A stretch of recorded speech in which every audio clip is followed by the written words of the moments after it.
All right, here we are back at number 9. So I think I made a boo-boo here. This is the antiderivative. I plug 1 in, and that is good. I plug -1 in. I'm liking this. Well, a quarter minus a quarter, these quarters cancel, so that's not a half. So here's what I do. 8 minus a -8 is 16. -1 minus 1 is 2, because you might be in a class that does not allow the calculator in college calculus, if you believe it or not. But that's arithmetic we can do on our own. All right, so number 10 here, I'm going to clean this up. 3 over x minus x. 3 over x is like 3 times 1 over x. That's 3 natural log x minus 1 power up divided by the new power. Plug 5 in for x here and here. Plug 1 in for x here and here. So that is what I've done. Again, natural log 1 is 0. So 3 natural log 5 minus 25 over 2 minus a -1/2. That's plus 1/2. This is a minus 12. Again, you can leave it like this. That can be written as an exponent. 5 to the third is 125.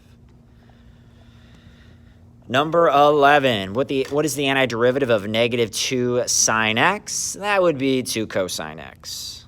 Positive 2 cosine x. I'm going to evaluate it at pi over 4 and 0. Cosine of 0 is 1. Cosine pi over 4 is root 2 over 2. The 2's cancel. I've got that answer again. Antiderivative evaluated at the upper bound minus the antiderivative evaluated at the lower bound. Take the antiderivative of what, or take the derivative of what to get cosine, and that is sine. Instead of multiplying by 3, I multiply by 1/3. Plug pi over 2 in for x, 0 in for x. So it's going to be 3 pi over 2, and then 0 when I plug 0 in. 3 pi over 2 sine, that is right here, -1. Sine of 0. The y value there is 0. And we're rolling. 13, the antiderivative of secant. It's tangents. There's a 2 on the outside. I'm sorry, yeah. The derivative of tangent is secant squared, so the antiderivative of secant squared is tangent. Don't forget about the 2 on the outside. Evaluated at pi 6 and 0. Well, tangent is sine over cosine. We should think of it like that, sine over cosine. Sine of 0 is 0, so that makes this 0. Sine of pi over 6 is 1/2. Cosine of pi 6 is root 3 over 2. The 2's would cancel.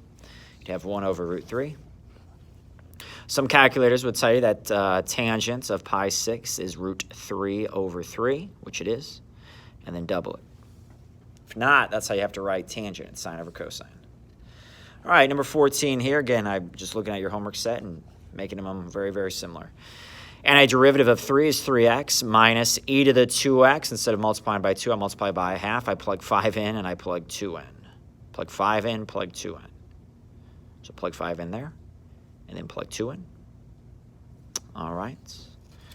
Got 15 at minus 6. That is 9, and that's really all that simplifies.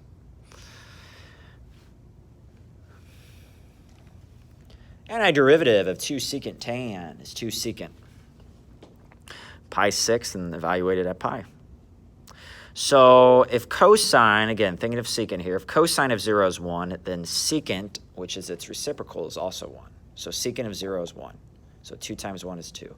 So if cosine of pi 6 is root 3 over 2, then secant of pi 6 is 2 over root 3, the reciprocal. So this is 4 over root 3 minus 2. Honestly, that's a good enough answer. You don't need to call it 4 root 3 over 3.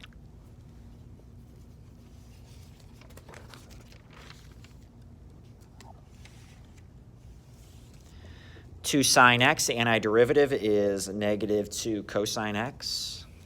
Plug in pi thirds, plug in pi 6. Cosine of pi thirds is 1/2.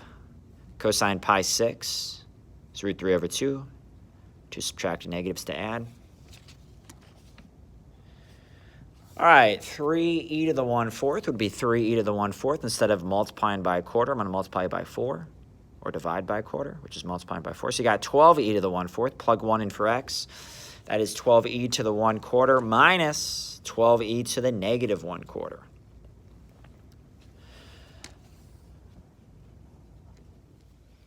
Simplify, that's 3 over x minus 2.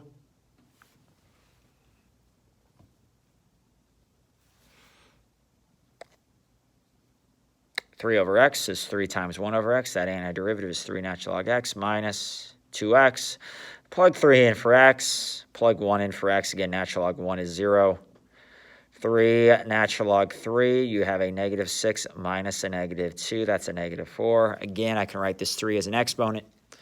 Natural log 27. And on 19, antiderivative of cosine is sine. I take the derivative of sine to get cosine.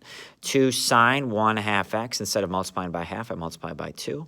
There's the antiderivative. Plug pi over 3 in for x and 0 in for x. If I take half of pi thirds, I have pi 6. If I take half of 0, I have 0.